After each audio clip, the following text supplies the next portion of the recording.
Hello and welcome to Hospitality Hotdish, fresh from the oven. I am Kate Conroy, Vice President of Strategic Partnerships here at Hospitality Minnesota, which is a member-driven organization dedicated to educating, supporting, and advocating for Minnesota's hospitality industry.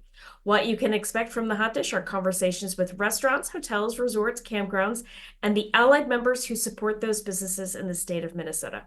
We release a new episode every other Thursday, so be on the lookout for those. Speaking of which, you can find the Hot Dish just about anywhere you can download a podcast. We even put them up on YouTube, so check us out and don't forget to leave a 5-star review so that the algorithm gets us in front of other awesome people just like you. With me today is Scott Krause with Sand Hospitality LLC. Scott, say hi and let the audience hear your voice. Hi, everybody. Good afternoon, Kate. It's nice to have you with us. All right, we're gonna start with the hard-hitting questions. What is your favorite hot dish, Scott? My favorite hot dish would be the breakfast hot dish my wife does. She does a hot dish with eggs, cheese, sausage, onion, peppers with either tater tots on the top or hash browns is my favorite. But my favorite hot dish, I would tell you, would be her breakfast hot dish. I love a good breakfast hot dish, like Yeah, me especially too. the morning of Thanksgiving or Christmas Eve, like when you've Yeah, got family in town and you just want it to be easy and seamless. Oh my gosh, give me a breakfast hot dish all day long. yeah, I completely agree with you. Yes. Oh my gosh. Oh my gosh, when was it? 2 or 3 years ago, my sister was in town and she surprised us. She made hot dish for Christmas morning, and we all woke up and we were like, it was better than the presents. It was amazing. And it's easy to do. I mean, if you have Yes. people over, I mean, everybody enjoys it. It's easy to do. And I agree with you. It's very enjoyable. And yeah, anytime we have people over, whether it's holidays or special occasions, she's always doing that. And it's so good. It is so good. And don't even get me started on the leftovers because Yeah. that is a casserole, a hot dish that is so much better like as the hours progress. Like the day after, 2 days later, you're like, oh, it all just melds together perfectly, Yep. doesn't it? And I know a lot of times when we're having it as leftovers later, we'll put salsa on it, different things as Yes. well. It's really good. Yeah. My one son, he loves sriracha, so he'll put that on there. I had never considered sriracha, but I Yep. love it, and that makes so much sense. Yep. Okay, follow-up question.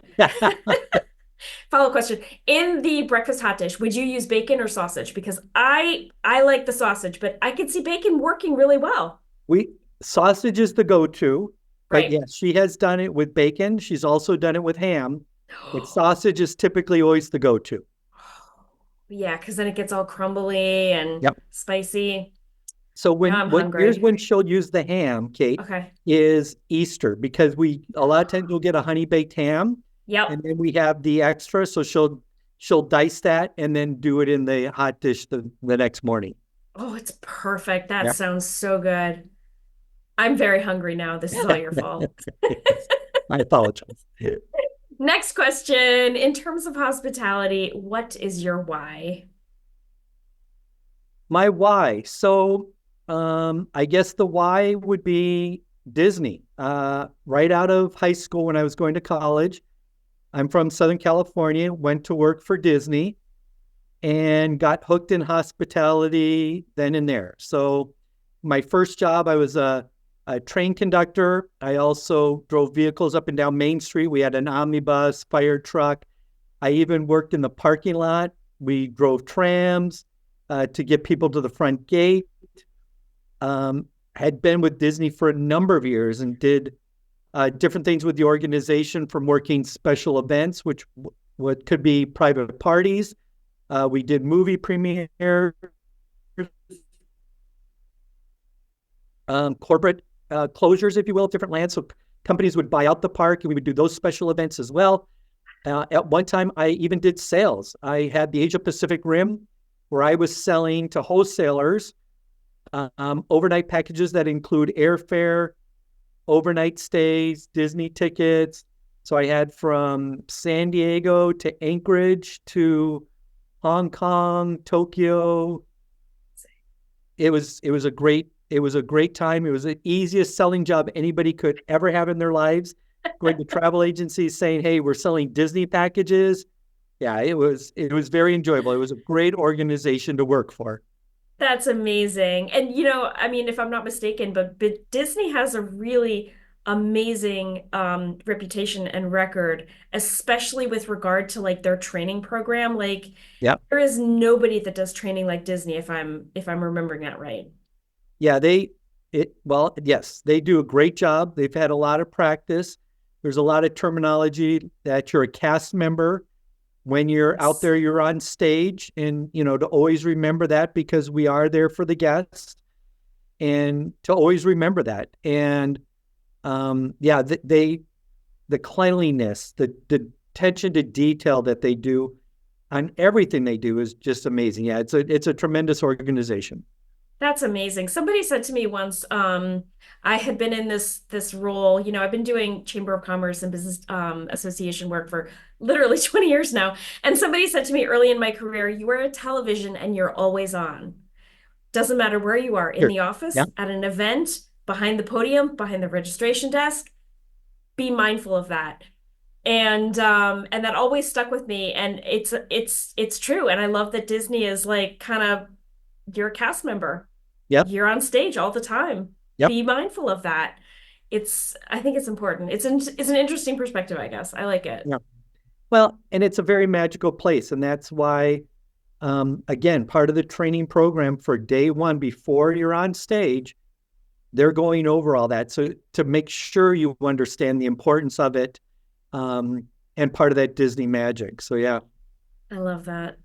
I love that. All right, we're going to take a quick break and we're going to come back with some more questions.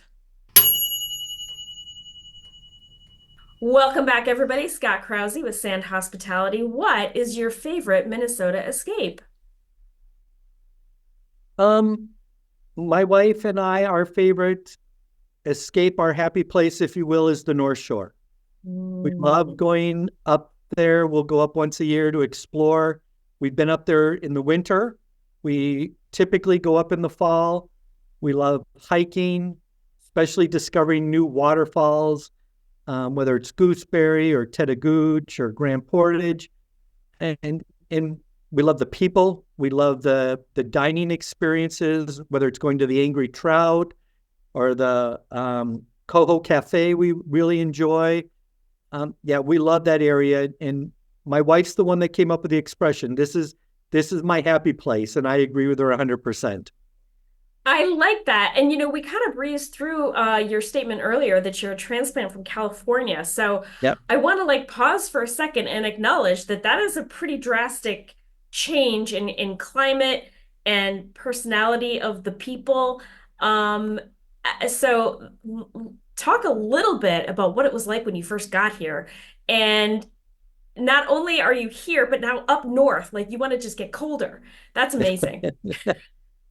um, my wife and I made a conscious decision years ago that we wanted to come to the Midwest. We wanted to raise our family out here, because of the quality of life, the people, not having the traffic like we had in California, and the seasons. We love the seasons. We're in California, we don't have the seasons, and Mhm. we've never regretted it. We've told people that have asked us, would you ever go back? The answer is no.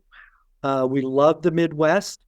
And yeah, that's why we're still here. We've been out here for a number of years, and we have no intention of going anywhere else, because of everything that it offers. Like I said, the quality of life is just amazing out here. Yeah. And we've been so fortunate to be able to raise our two boys out here, and they're still in the Midwest. They haven't said, hey, we're going to move somewhere else to California or Florida. Nope.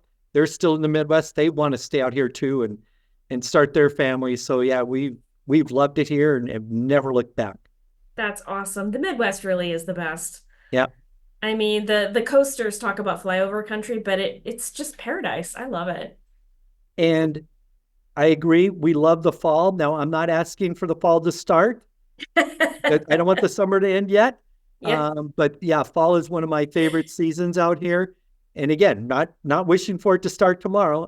me too. We want to make sure we enjoy the summer. But it's something we've never had in Southern California. We didn't have the snow or the wild birds, the change of colors. It's just so gorgeous, and yeah, we love it. Yeah, I'm with you. The trees, just Yep. the color of the trees in the fall. It's just unbeatable. Yep. All right. What keeps you up at night, Scott? I don't think anything keeps me up at night. I try very hard to make sure I separate personal from work. What keeps me up when I'm at work, I would tell you is, boy, everything. It's interest rates, it's construction costs, it's the rising costs of operations, whether it's insurance, different things that are affecting our business. Probably the number one issue is still staffing in terms of quality staff, being able to fill positions. Uh, I would tell you is still something that is a struggle. And that's not just here in Minnesota. We have hotels in other states, and we're finding that all over the board. Now we have a lot of associates that we are so grateful on having in the job that they do and their passion. And um, we're fortunate to have them, and they're very talented. It just it's more difficult to fill those open positions though than it has been in the past. Yeah. So that the answer to that question crossed a lot of departments. So can you talk a little bit about what you do for Sand Hospitality? It sounds like you've got a lot of direct lines to a lot of different people. Sure. So in my role with Sand Hospitality, number one is the operations of all of our hotels that we have. We have hotels from Boise, Idaho to Bradenton, Florida. We do have 8 hotels in Minnesota. So number one is the operations of those properties. In addition to that is everything from looking at new sites for new build opportunities, management opportunities within our organization. So anything that falls under that hotel umbrella is something that I am involved with. That's huge. My God, that's a really big job. Sure. Um, That's really incredible. So keeping in mind that this episode will come out probably right before the end of this month, which is August, is there Yeah. anything coming up in the fall that you'd like to promote? Anything coming up in the fall that I'd like to promote? It's okay if you don't. Yeah, I nothing comes to mind. We at our hotels, I don't have anything coming up where we're doing any special events, if you will, at that property for people to come in. But yeah, I mean, That's okay. travel. I would tell people travel. You don't. It doesn't have to be one of our hotels, but just keep traveling. Support the restaurants, support the hotels, support the campgrounds, the resorts. Take advantage of those opportunities, not only within the state of Minnesota, but all around us. I mean, no matter where you go, you can find gems and experiences that are just very enjoyable, even if it's just a day trip, to do that. And that's something my wife and we enjoy as well. We just did a day trip Saturday and drove around different areas of Minnesota that we haven't been to, and we just loved it. Sounds fantastic. Speaking of day trips, I keep meaning to go to Itasca to see the beginning of the Mississippi Yep, River. the Boundary Waters going up there, yeah. Yeah, I don't think that's a day trip though. I haven't investigated it enough. You could. It's a long day trip. We were Yeah. just not too long ago up in the Ely area, which is up there. Yeah, And yeah, from where we live, it was about a little over 3.5 hours one way. got it. Okay. But I bet you there's a lot to see in that Correct. 3.5 hours. Yeah. Yeah. Yes. So Nice. there's the thing though. Yeah, if it takes you 3.5 hours to drive up there, there is a lot to see. And then it's 3.5 hours back if you are doing a day trip. So I would recommend staying somewhere up there so you can enjoy Yeah. everything up there. Yeah. That's a good idea. That's Yeah. a good idea. And I would want to support our members and stay in a member hotel anyway. So Sure. Yeah. absolutely. And that's what we How, did. that's awesome. Yeah. That's How what we can did. people get in touch with you if they need to? So the easiest way is through our website, sandcompanies.com, or Sand Hospitality .com is our website. And for me personally, you can get a hold of me with my name, my first initial S, Krause, Krause, at sandcompanies.com is my email address. Perfect. Scott Krause with Sand Hospitality. Thank you so much for joining me today. My pleasure. And to all of you out there listening, we will see you next time. Bye.